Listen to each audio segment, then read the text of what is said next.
Odyssey OLED G6 តម្លៃពេញ$799ប៉ុន្តែនេះជាអវ៉ាន់ដែលយើងត្រូវ clear stock មួយទៀតហើយយើងលក់ជូនតែ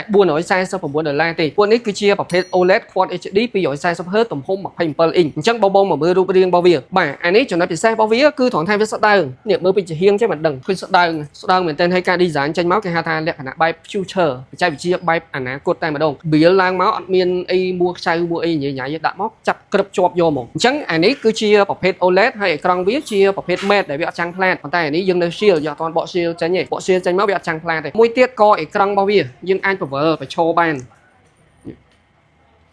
ចង់ប្រើបញ្ឈរក៏បានចង់ប្រើផ្ដេកក៏បានហើយអាករបស់វានេះប្រទៀបអស់បានត្រឹមហ្នឹងប្លូតងើយណាវាមានភាពបត់បែនច្រើនមែនទែនហើយចំពោះបច្ចេកវិទ្យារបស់វាក្រៅពីភាពច្បាស់នៃអេក្រង់ហើយវាក៏មានបច្ចេកវិទ្យាគេហៅថា Samsung Safeguard Plus ដោយសារតែអ្នកដែលគាត់ប្រើ monitor ប្រភេទ OLED វាច្រើនគាត់បារម្ភថាខ្លាចប្រើយូរឆ្នាំទៅវា burn វាឆេះអេក្រង់ឬមកក៏ចេញឆ្នូតអីចឹងទៅអញ្ចឹង Samsung គេដឹងពីបញ្ហាហ្នឹងទើបគេបង្កើតបច្ចេកវិទ្យា Safeguard Plus ហ្នឹងមកដើម្បីជួយថែរក្សាគ្រាប់ pixel នៃអេក្រង់របស់វាពេលដែលយើងប្រើប្រាស់យូរគឺយើងអត់ជួបជាមួយនឹងបញ្ហាអស់ហ្នឹងទេហើយវាក៏មានមុខងារជួយការពារភ្នែកនៅពេលដែលយើងសម្លឹងអេក្រង់យូរវាអត់ធ្វើឲ្យយើងមានអារម្មណ៍ថាផ្សាភ្នែកអីចឹងណាអញ្ចឹងអានេះប្រើត្រូវទាំងអ្នកដែលគាត់ត្រូវការ monitor យកទៅធ្វើការយកទៅទុកមើលរឿងបានន័យថាផ្ដោតទៅលើភាពច្បាស់តែម្ដងហើយក៏ដូចជាអ្នកដែលគាត់យកទៅលេង game ដោយសារ refresh rate របស់វាគឺដល់240Hz ទៅបាទខ្ពស់ខ្លាំងមែនតើអញ្ចឹងការប្រើប្រាស់មិនត្រឹមតែច្បាស់ទេប៉ុន្តែវាក៏ smooth ល្អដែរពួកនេះវាមានកម្រិត DCI-P3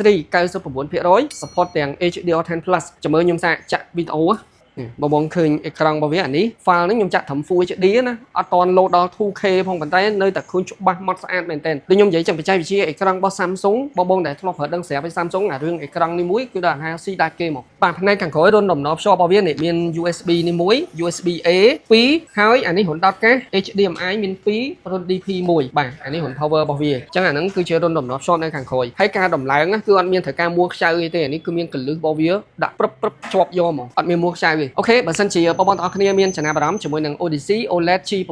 អាចមកតេស្តសិនក៏បានដែរអានេះយើងដាក់សម្រាប់ឲ្យភ្ញៀវគាត់មកតេស្តមើលផ្ទាល់មកបានដឹងថាអេក្រង់វាច្បាស់ស្អាតកម្រិតណាពេលខ្លះយើងមើលតែលើ spec ឃើញ 2K ឃើញអីចឹង monitor ណាក៏ 2K 4K ដែរប៉ុន្តែកម្រិត 4K ខ្លះបើសិនជាអត់បាន QD OLED ដូចអានេះគឺយើងមើលទៅក៏វាលក្ខណៈថាអត់ត្រជាក់ភ្នែកដែរតែ Samsung មួយនេះគឺអែមខ្លាំងមែនទែនហើយបងសាក់ឆែកមើលតម្លៃឥឡូវនៅស្រុកក្រៅអត់ក្រោម6700ទេតម្លៃកាលយើងលក់កាលមុន799តែឥឡូវហ្នឹងយើងត្រូវការ clear stock អញ្ចឹងតែអស់ stock ហ្នឹងតម្លៃហ្នឹងគឺឡើងមានហ្មង$449មានធានា3ឆ្នាំទៀតអរគុណ